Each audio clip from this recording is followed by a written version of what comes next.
নমস্কাৰ, মই অসম ৰাজ্যিক আশা ইউনিয়নৰ ফালৰ পৰা কৈছোঁ। আমি 2006 চনৰ পৰাই কাম কৰি আছোঁ। আমাৰ কামৰ সীমা নাই, আমাৰ দুখৰ সীমা নাই। এটা দুটা কৰি আমি 84টা কাম কৰি আছোঁ।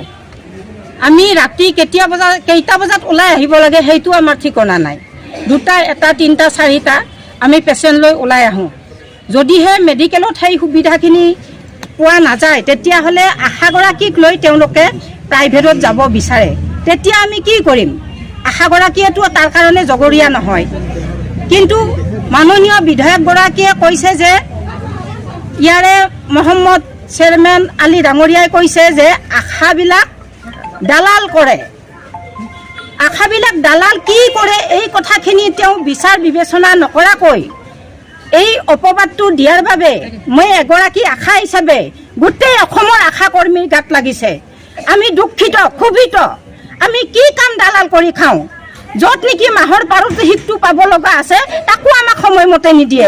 আমি 1 টকাৰ পৰা কাম কৰোঁ।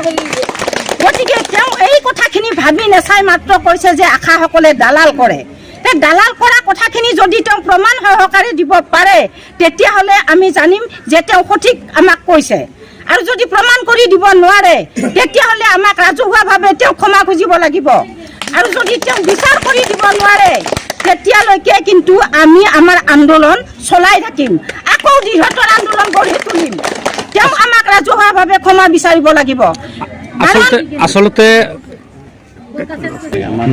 আৰু কৈছোঁ যে আমাৰ যিহেতু 33,656 গৰাকী আশা কৰ্মী আছে গোটেই অসমৰে, গতিকে সেই অসমৰ পৰিয়ালৰ যিমানখিনি আশা আছে সেই প্ৰত্যেক আশা কৰ্মীৰ পৰিয়ালসকলেও ক্ষোভিত হৈছে।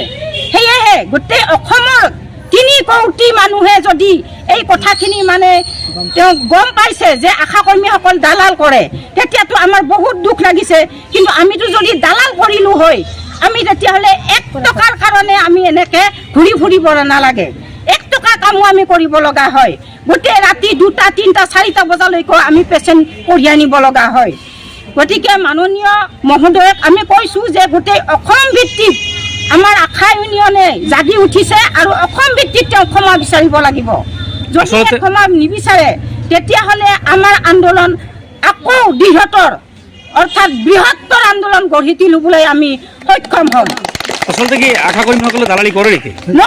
নকৰে কাৰণে কৈছোঁ।